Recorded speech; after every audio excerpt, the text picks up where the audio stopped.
요즘 뉴스만 보면 서울에 자가 있는 김 부장이 인싸고 집 없는 우리는 약간 루저처럼 느껴지죠. 근데 가만 보면 이상하지 않나요? 열심히 공부해서 안정적인 직장 들어갔고 빚내기 무서워서 성실하게 저축했는데 정작 자산은 옆에서 빚 땡겨서 집 산 친구가 더 많이 불어났습니다. 도대체 언제부터 열심히 일한 죄가 된 거냐고요. 오늘은요, 그 답을 한 문장으로 정리해주는 책, 돈의 대폭발 내용을 바탕으로 왜 월급 인상률만 보고 살면 가난해지는지, 왜 이제는 통화량, 즉 돈의 양을 봐야 하는지, 그래서 우리가 어디에 서 있어야 덜 턱걸이 하는지, 이걸 정말 쉽고 재밌게 풀어보겠습니다. 끝까지 보시면, 아, 그래서 내가 이렇게 힘들었구나. 이게 한 번에 연결될 거예요. 오늘은 요 책 하나로 갑니다. 바로 돈의 대폭발. 돈의 대폭발이 뭐냐? 통화량 이야기. 우리가 흔히 이렇게 생각하죠. 야, 한국 경제 많이 컸다며. 근데 왜 내 통장은 그대로냐? 여기서 이 책이 들고 오는 개념이 하나 있어요. 바로 통화량, 시중에 풀린 돈의 양입니다. 책에서 이런 얘기를 해요. 2002년 한일 월드컵 때는 한국 GDP 경제 규모랑 통화량이 거의 비슷했어요. 근데 2024년에는 통화량이 GDP보다 1,500조 원이나 더 많다. 이게 무슨 뜻이냐면요. 나라 경제가 커진 속도보다 돈이 풀린 속도가 훨씬 더 빨랐다는 겁니다. 라면 스프는 똑같은데 물만 3배 부어버리면 어떻게 되죠? 국물 맛이 싱거워지잖아요. 지금 우리가 사는 세상은 라면 물을 3배로 부어버린 세상이에요. 집값 오르는 게 정상입니다. 주식 코인 돈이 갈 데 없으니까 거기로 튀어요. 반대로 원화 가치는 쭉쭉 떨어집니다. 그래서 이 책이 말하는 핵심이 이거예요. 이제는 연봉이 얼마 올랐냐보다 돈이 얼마나 풀리고 있냐를 봐야 진짜 부자빈자를 이해할 수 있다. 누가 이 돈 잔치에서 이겼고 누가 졌나? 3.1 승자 금융시대의 신흥 귀족. 먼저 이긴 사람들부터 볼까요? 책에서는 이 사람들을 금융시대의 신흥 귀족이라고 부릅니다. 대기업 정규직, 맞벌이 고소득 가정, 빚을 전략적으로 쓴 사람들. 예를 들어 삼성전자 평균 연봉이 2000년엔 3,600만 원 정도였는데 2024년엔 1억 3천만 원 수준까지 올라갑니다. 20년 사이에 4배 가까이 오른 거죠. 여기서 끝이 아니라 여기에 맞벌이를 얹습니다. 남편 1억, 아내 1억, 가구 연소득 2억. 여기에 저금리가 합쳐집니다. 집 살 때 금리가 2%대였어요. 이 정도 이자면 갚을 수 있겠는데? 둘이 합쳐서 벌어오니까 몇억 대출은 그냥 가능 버튼이 돼버린 거죠. 결과 서울 수도권 특히 좋은 입지 아파트 값이 폭발적으로 올라갑니다. 그리고 우린 이런 말을 하게 되죠. 아, 그때 조금 더 빚 당겨서 상급지 살걸. 바로 이 후회가 다음 세대에 더 공격적인 대출을 부르는 트리거가 됩니다. 3.2 왜 대기업 연봉이 그렇게 빨리 올랐냐? 여기서 책이 던지는 포인트가 하나 더 있어요. 세금 상속세 노조 전문 경영인 구조가 대기업 연봉을 미친 속도로 올렸다. 한국 상속세 세계 최고 수준. 재벌가 입장 상속세 내려면 현금이 필요해. 배당 많이 받으려고 함. 근데 한국은 민주화 노조 강함. 오너만 배당 크게 가져가면 욕먹어요. 그래서 임직원 연봉 인센티브도 같이 올려줌. 전문 경영인 스카우트 하려면 연봉 더 외엔 방법이 없음. 그렇게 해서 회사 실적 배당 임금 인센티브. 이 구조가 굴러가면서 대기업 정규직 가구에 대출받을 수 있는 능력이 폭발적으로 커진 겁니다. 3.3 패자 선비 마인드로 버틴 사람들. 그럼 누가 졌을까요? 바로 이 책에서 말하는 선비 타입 사람들입니다. 박사 학위 따느라 30대 중후반까지 공부. 교수, 공무원, 공기업, 교사처럼 안정적이지만 연봉 인상률이 낮은 직업. 빚내면 망한다는 교육을 충실히 지킨 사람들. 이런 사례들이 나와요. 아이비리그 박사 서울 대학 교수 됐는데 연봉은 대기업 대리 수준, 집은 무주택. 서울대 나와 행정고시 붙었는데 공무원 연봉으론 강남자가 꿈도 못 꾸는 경우. 공부 못하는 줄 알았던 동생은 일찍 장사 재테크해서 서울 중심 부자가 월세 수입. 공통점이 뭐냐?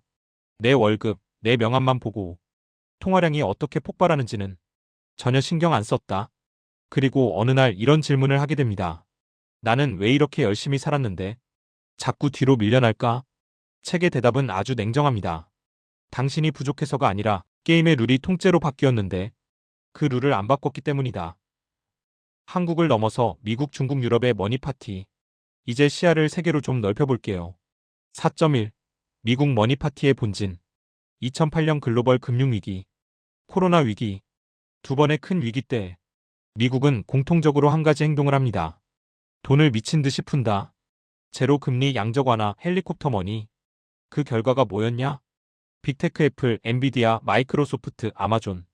이른바 매그니피센트 7의 시가총액이 10년 사이에 10배, 20배가 되어버렸습니다. 책에서 이런 표현을 써요. 세상에 풀린 돈이 급하게 한쪽으로 쏠리고 있는데 그쪽이 바로 미국이다.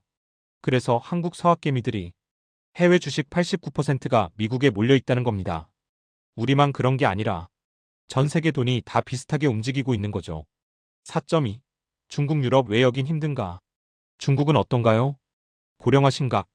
정부가 미친 듯이 돈을 풀지만 사람들은 불안해서 돈을 안 쓰고 저축. 그래서 책에서는 통화가 웅덩이에 고여 있다는 표현을 씁니다. 유럽은요? 사람을 자르기 너무 어려운 노동시장. 복지에 국력 쏟느라 새로운 혁신 산업 타이밍을 놓침. 굴뚝 산업 붙들고 있는 사이 미국은 빅테크로 갈아타버림. 그래서 K-방산 같은 쪽은 오히려 기회가 될 수 있다고도 얘기해요.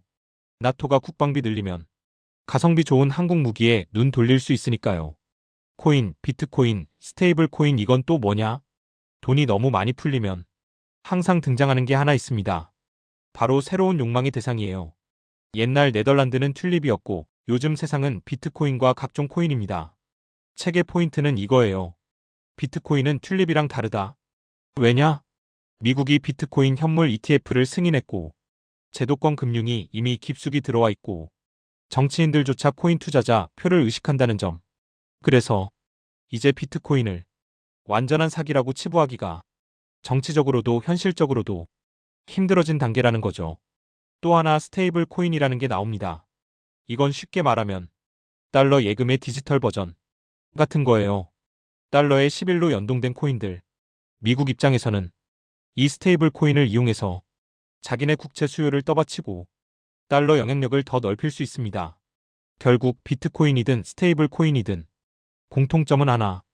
통화량을 더 키우는 또 한 번의 불씨라는 것. 그러니까 우리가 서 있는 바닥 자체가 계속 돈이 늘어나는 바닥이라는 걸 잊으면 안 된다는 거죠. 그럼 우리는 어떻게 살아야 하냐? 여기까지가 책의 큰 그림이라면 이제 중요한 건 이거죠. 그래서 우리는 어떻게 살아야 안 망하냐? 책과 제 생각을 섞어서 딱 몇 가지만 정리해 볼게요. 1월급 말고 통화량과 자산 가격을 보기.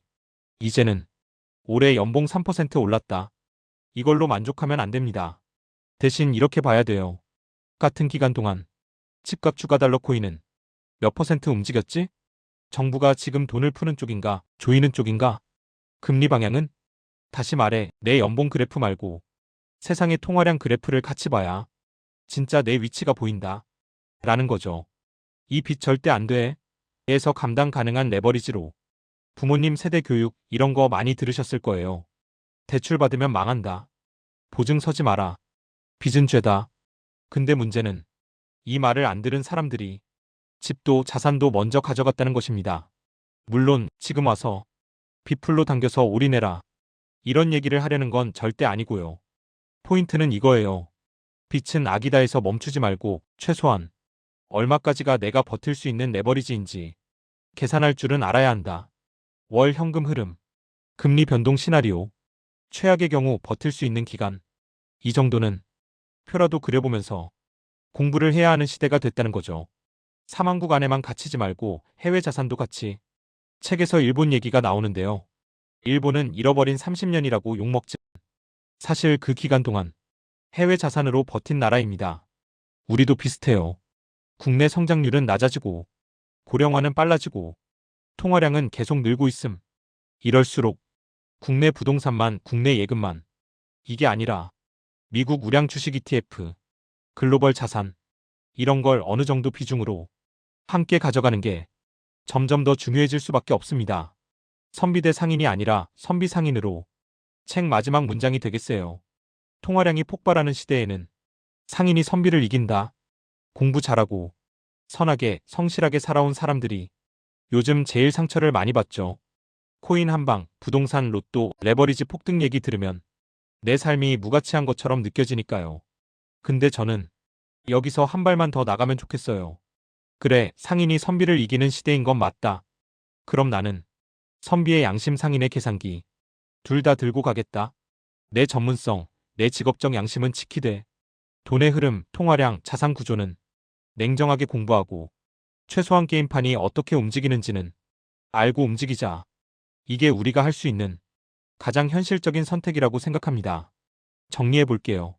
지금은 돈의 대폭발 시대이고 월급 인상률보다 통화량 자산 가격이 훨씬 빠르게 뛰는 시대고, 그래서 예전식으로 열심히 일해서 대출은 절대 안 하고 그냥 저축만으로는 점점 더 뒤로 밀릴 수밖에 없는 구조입니다. 그렇다고 해서 우리가 코인 몰빵 비풀 매수로 뛰어들라는 얘기가 아니라, 적어도 이 판이 어떻게 돌아가는지 돈의 언어를 이해한 상태에서 내 인생 선택을 하자. 이게 오늘 영상의 메시지입니다. 오늘 영상이 그래서 이렇게 힘들었구나. 이제부터라도 통화량, 자산 흐름이랑 친구 먹어봐야겠다. 이런 생각이 1%라도 들었다면 좋아요와 구독, 알림 설정 한 번씩 부탁드리고요. 댓글에 여러분이 느꼈던 돈의 대폭발 체감 경험들, 공무원, 교사, 대기업, 자영업자 각자 위치에서 느낀 이야기들 남겨주시면 제가 다음 영상에서 또 한 번 묶어서 얘기 나눠보겠습니다. 오늘도 끝까지 함께 해주셔서 감사합니다. 다음 영상에서 또 뵐게요.